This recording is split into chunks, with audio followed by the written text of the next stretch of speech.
Welcome to the Daily Creative Challenges in Adobe Illustrator. My name is Julia Masalska and I am your host for the Illustrator Daily Creative Challenges for this and the next week. I am so excited to be working with you guys on an amazing project so that every challenge kind of bases off each other, but you can, even if you're new to this, you can still jump in and try out Illustrator. Every day we're learning new tools. And thanks everyone for joining in the chat. We have Sam, we have Viola, we have Anthony, Cornell, Colby, Damaris. So cool to have you guys, and Jatermia is here as well. Awesome, thank you so much. Yeah, Viola is saying excited to begin learning Adobe Illustrator. Yeah, this is the exactly right spot if you want to learn Adobe Illustrator. Today we're going to be working on a layout for a label for a packaging. I have my bottle here, but you feel free to pick a bottle that fits your branding that you're working on over these 2 weeks. The goal is in the Daily Creative Challenges that we are kind of building a Behance project that we can use for future reference for our freelance clients, or just to have, to build our portfolio and to build our skill set. Hi Crystal, good to see you, and Jimena just joined, and Wade is here. Cool, awesome. Ralph was saying like the bandana. Yeah, I'm feeling like a Girl Scout today. Awesome. And everybody who's joining from YouTube, make sure to join us on behance.net/live. This is where I'm going to be reading the comments, and this is where you can ask questions and hopefully get them answered. Awesome. So my friends, let's jump into my screen, and we're going right to our behance.net/challenge/illustrator page. I'm hoping someone will post the link in the chat. And this is our Daily Creative Challenge page. So guys, every single day we have a new challenge unlock. As you can see, this week we are already on challenge number 3, and it's all about layout. Today's challenge will be to design the layout for a minimalistic product label using the Align tool. So we are going to be jumping into the Align tool. We're going to see what it can do for us and how it can be helpful in our layout. Now, if you're completely new to the Daily Creative Challenges in Adobe Illustrator, this is the page to start. Here you will also find the link to the community chat. This is the channel, the Discord channel, where we are all sharing our Daily Creative Challenges and our work, and just exchanging information and getting to know each other better. We have a pretty big community here of over, I think, 30,000 creatives who are constantly, engaging, giving each other feedback. So it's a really, really great place to get started and to start designing. And here you can see we have some past challenges that were submitted, and it's super, super cool. It's super fun. Some of those have been reviewed yesterday on a live stream, and I'm hoping that today this will happen as well. I believe so. So guys, make sure to submit those challenges as soon as possible. Now let's jump right into my Illustrator, and let's get started. So the starter file, you can go if you go onto the Daily Creative Challenge page, and here if you click Get Started, this is where you can download this file that I'm going to be starting off today. This is how it looks like. I have given you guys some suggestions on typefaces and so on, and I have for myself created a little color palette that I'm going to be using for my branding. But everybody of you has a different brand that they're working on. If you're completely new to Illustrator, feel free to repeat exactly what I'm doing, and if you are a little bit more advanced, feel free to work on your own branding. It's so exciting. Hi Luna, good to see you, and Adil is here, and Chris, good to see you guys. Awesome. So let's get started. As you can see in the starter file, you will find this little box that's going to be filled with our content. This is going to be our label. As you can see on the right side in my properties panel, it's the size of this box when I have selected it is 8 by 4 inch. The reason for that is because I have measured my label to go all around my bottle. You guys feel free to use any other product and just try to replace the label, try to create a new custom label for a product. So what I do here, basically, I just take a ruler, or I just take a measure tape like this, and I measure out where the label goes, and this is the size that is being determined for my file. So here we're going to get started. This is my rectangle that will basically be the label, and now I want to add some background here so that for the presentation my label can stand out and you know, can be seen, because right now it's pretty much white on white. That's not what we want to do. So now what I did is basically I just used the rectangle tool to place a rectangle all around my artboard, and now I have colored it in my one of my brand colors. You can feel free to decide which color ever you want. So to color the rectangle, you just use the eyedropper tool using the the shortcut I, and just simply select the color that you want. Or you can also go here in the color panel at the bottom and double click on the fill and change the color here. So now we're going to send this background to the background where it belongs. So I'm going to right click, arrange, send to back. Now our label stands out way better, and I'm really liking this so far. I'm going to decrease the shadow here a little bit. As you can see, I have already applied a drop shadow to your guys' file, but feel free to change it. So when you click on it, you will see the drop shadow settings here on the right side. So when I'm clicking those, you will see it's set to multiply, 10% opacity, and the offset of you know, of the shadow. How much does it go to the X direction and how much does it go to the Y direction? So now I just want to decrease the size of the opacity of the drop shadow so that it's a little bit more subtle and looks more natural. This is what we want to achieve here. Alright, so now let's get started. Let's lock both of these objects by selecting them with the selection tool and clicking Command and 2. Now we cannot select none of these objects, and we're going to be designing on top. We don't want to have those objects move around while we're designing, so that's the reason why we lock them. Now I'm choosing the rectangle tool, and I'm going to simply create a little color block here on my design because I want to use color blocks for my packaging. So I have created a rectangle, and now I'm using again the eyedropper tool with the shortcut I, and I'm going to use this dark green for this block color here. And in the past 2 days, we've been also designing a logo, but feel free to do it from the beginning. Feel free to use the typefaces that are here. I think this Livermore script can pretty much do any branding. So if you type in, let's say, Julia's new brand, see that even this can work. I can just totally use the exact typeface as it is and use it as my logo on my packaging. So I recommend you guys use this Livermore script typeface, or you can also try out this typeface, which is Acumen Variable Concept. Is a really great typeface to kind of play around. Variable concept means that here on the right side we will have the variable font settings, and that means that this font is totally customizable. So if we click on that, we will see we can change the weight, we can change the width of the typeface, and we can also change the slant, which makes it super easy to kind of adjust the typeface to whatever you need to do.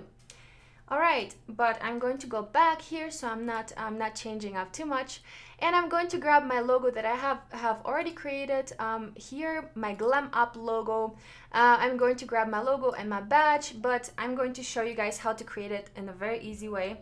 Command and C to copy, Command and V to paste, and I'm going to place it just a little bit on the side for now because I want to do something to it before I scale it down, because as you can see I have lines here that are not outlined yet. So if I scale them down, the outline will stay the same, and then it will proportionally, you know, increase the size. So what I want to do now is I want to use the stamp here.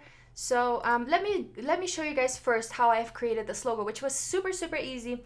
So what I did was I used the type tool here on the left side on the panel, and I simply, you know, created a little text box. Then I have typed up Glam Up, which is the name of my brand that I'm working on, and I have used the eyedropper tool with the selection tool. I'm clicking simply I, And now I am going to eyedrop this typeface, which is Gopher. Gopher is the typeface that I went for, and as you can see, we have the tracking set to 110. I want to put it to 0. So this is basically it, guys. This is my logo. This is so easy to do, and you can do the same thing with your with the Livermore script or the Acumen variable concept, or you can also go to fonts.adobe.com where you can find different other typefaces, which is also super fun. So I'm gonna show you that real quick. Fonts.adobe.com. Gotta log in. All right. So here I can browse fonts on the left side. Here I can see that I have a lot of different typefaces, and once I go onto the font family, I can activate the fonts by just clicking activate font, and then I can right away use them in my Illustrator, which is super easy to use. And yeah, just check it out. If you guys are new to Illustrator, make sure to, you know, experiment with typefaces and check out. Hi M7 MD. Good to see you. Cool. Damaris is saying I didn't get that option for the type customization. Damaris, not all typefaces have the variable concept. Acumen has it. So I can recommend you check it out. It's called Acumen variable concept, and once you have activated it in your Illustrator, you will have this setting here that says variable font, and this is where you can change everything manually. So it's a really cool and smart thing Illustrator has done for us to make our lives so much easier. All right, so my friends, I'm going to use this stamp here, and as you can see, I have a lot of outlining here that I want to, I want to place the outline around the circle, so on the inside and on the outside. Right now, I just have a vector circle that basically defines, okay, this is a circle, and this is the outline of the circle. But what I want is actually a filled object. So what I'm going to do is, first of all, I'm going to outline this stamp, clicking Command Shift and O. And as you can see, the typefaces were already outlined, but the circles still are kind of as a vector. So what I want to do here is I want to select both the circles that I have by holding Shift, and I'm going onto Object, Path, Outline Stroke. And now you can see that my circle now is a filled circle, so it's not outlined anymore, it's completely filled. And so to show you guys a comparison, to help you understand what I mean, let me copy this. So I went a step back and I removed the outline. I'm holding Option and I'm copy pasting this, so one of them will not be outlined. The stroke will not be outlined, and in the other one it will be outlined. So I'm gonna go again, Object, Path, Outline Stroke. So now when I scale this down, you will see the difference.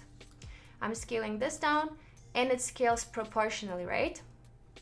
Now if I scale this one down where the line is still not outlined, I am scaling it down, and as you can see, the outline stays the same. It stays the same thickness, and so while everything else, all the objects scale down proportionally, this line appears thicker and thicker the more I scale it down. So this is the reason why it's necessary to outline your strokes as well as the typeface. So now I have my stamp. I'm going to group it, Command and G. Now it's a whole object. They're acting as a group. So now I'm going to place it on my label here. I want to use it as some kind of, decoration on the side to kind of fill up the white space. So I'm going to make it, I guess I'm going to try and make it one of my brand colors, which is this dark charcoal. And I'm going to click I for eyedropper, and I'm going to use this, this color in my stamp. Now I have my little stamp going on here. I'm going to position it a little bit further at the bottom. So now I have the stamp kind of reaching out of my label, right? So I'm going to create a mask around it. And I'm going to mask it out like that, just by creating a rectangle. Now I'm selecting the rectangle and the stamp, and now I can make a clipping mask, just like so. So now our stamp is basically kind of showing only the part that I have masked out with a rectangle. Now let's use our logo. I'm going to outline my logo. Some of you say it's very dangerous to outline logos. Of course, keep a copy.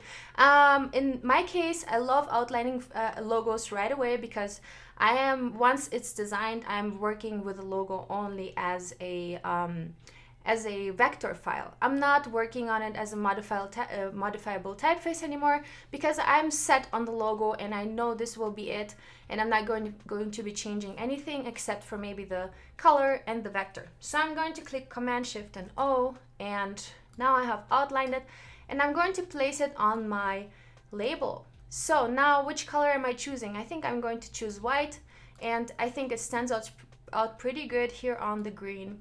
So I'm just going to keep it like this. Just make sure that whenever you place a typeface like that, make sure to check if this logo fits in the visible area of the packaging, right? Because if somebody looks at the packaging, they only see a part of it. They don't see what's happening on the back, right?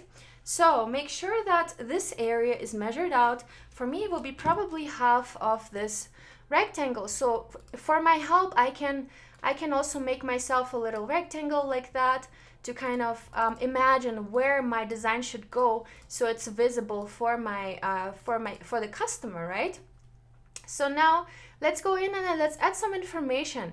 What is this going to be? I'm just using an example here from packaging that I already have, just to make it a little bit easy on us. So it's going to say Moroccan, mint, and cedar wood. Moroccan, mint, and cedar. All right, I'm going to place it just like so. And I'm using the Gopher typeface here. You feel free to use another one. Maybe let's see if the other one works better. So maybe I can also use the Acumen variable concept here. Of course, I have to make it black so it's well legible. Yeah, I think that could work. So I'm going to place these objects on the left side. I'm going to align all of this along the logo, so it will all be aligned on the left side of my layout, right? So now what I'm going to do is I'm going to add some details. So this will be a pretty large typeface. What I want to do here is I want to decrease the tracking though to 0 because I don't want to, the spacing between the letters to be too large. So now what I'm going to do is I'm going to type up some stuff. An exotic Moroccan mint scent with floral and coconut hints. You can of course prepare the text somewhere else and then just copy paste it. That would be a smart thing to do for me as well. But here we are. Coconut hints and woody and musk finish. All right, this is just sample copy, guys. If you're creating something for a real client, make sure to not use lorem ipsum. Make sure to just copy, text from packaging that you already might have, or just go to the supermarket and look what they're writing on the packaging, just to give it a good example. So what I'm going to do here is let's make the typeface a little bit bigger, so 8 points is good. And we're going to place it just a little bit closer together so it looks like more like a text block. And I'm not going to use the white. I'm going to use maybe, let's see. What can we use? Maybe like a light typeface. I think that could work pretty well.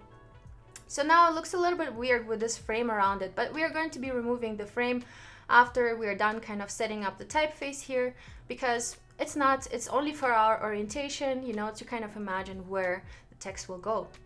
All right, so now what I'm going to do is I'm going to copy paste this text box. That's what I like doing, and then I just modify it to what I need. So here I'm going to use a bolder typeface because the information that's coming now is a little bit more important, and it's 16 fluid ounces. All right, fluid ounces, and then we are going to write the milliliters, 473 ml. As you can see, I'm using a label that already exists, so it's easy for me to kind of understand what type of information goes here, right? And this can really help you to understand, you know, how those things are designed. If you're looking at other labels, it will definitely help you to understand how those things are designed as well. Now we have something that's called ingredients. We are only going to write only natural ingredients. All right, so this is also some information that we want to add because this company is really, you know, into natural ingredients. So this is what we also want to mention here, and we're going to increase the tracking here between the letters, just like so. And maybe we can even use a wide one. Wide, yes, that's good. And let's increase the size of this just a little bit, just like so. Yay, this kind of looks good already. I'm liking this. And you know what I really like doing? I like decreasing the typeface, but for that I like to increasing the tracking and using caps so that the letters will still be well legible. And I think it just can be a really good way to kind of use a typeface, the same typeface in a different way. All right, so now we have this we have this kind of setup. And of course, this is not all. This is not everything that we need on our packaging. We will need a bunch of iconography. So let's say it's vegan. Let's say it's, I don't know, certified and approved by a certain company. Or let's add a little barcode. So what I'm going to do is I'm going to add a little barcode to this. There are also barcode generators so that you can use as well. So for creating a barcode, I'm just using the pen tool, and I have created a simple line. I'm holding Option, and I'm kind of pulling it down, and okay, holding Option, pulling it down, just like so. And now we can align those so that they're nice and straight here with the Align tool, and so that they're in the middle. And I'm going to copy paste them with Option, holding Option. I'm going to copy paste them into a random barcode. Now we can go ahead and even, you know, copy others. And now we can create one with a thinner outline, because you know how barcodes sometimes have thinner lines and thicker lines, and I'm always copy pasting them and placing them kind of randomly, but they're all in one line. So this is really cool. And we are going to create one that's even thinner. So I am going to use my last one that I have copy pasted, and I'm going to go even to 0.25 points here. Hopefully this is all so far easy for you guys to understand. Of course, you can use a random barcode generator for this.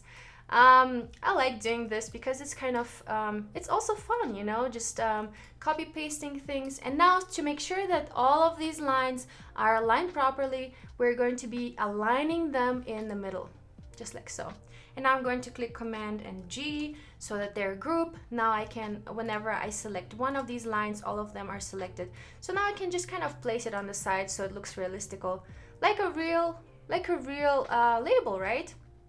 So now guys, we have our label going on for our Glam Up branding, and we forgot to say what it is. So I'm going to add something that says shower gel. Shower gel. There we go. And I'm going to make it white, of course. All right. There we go. And that could work already. Let's make this a little bit, no, actually that was good. I don't like it too big, especially when you're creating stuff like that. It's most important to kind of create a mock-up that you can print out. So feel free to print this page out and to see how this actually looks, right? I believe I have set it for you guys to be a letter size, yes. So this will exactly fit on a letter size paper, and you can make yourself a mock-up. And now I'm going to go onto File, Export, Export As, export as JPEG, and I'm going to save it to my desktop, export, and I'm going to export it in RGB because we are not printing right now. What we want to do now is we want to view it on our Daily Creative Challenge submissions, right? So we want to see it in our Discord channel. I'm clicking OK, and I already have my file that I'm going to be posting into the Discord channel. All right, my friends, I'm looking forward to your submissions, and what you can also do is you can unlock all the objects just like so. And you can take this and outline it and place it in a different way. Just try experimenting with it, try to create yourself a nice mock-up, and I'm looking forward to your guys' submissions on the Discord channel. Here again is the Discord link right here, bit.ly/AI Discord, and I will see you guys tomorrow. Same time, same place. Make sure to submit your daily creative challenges. See you tomorrow. Bye bye.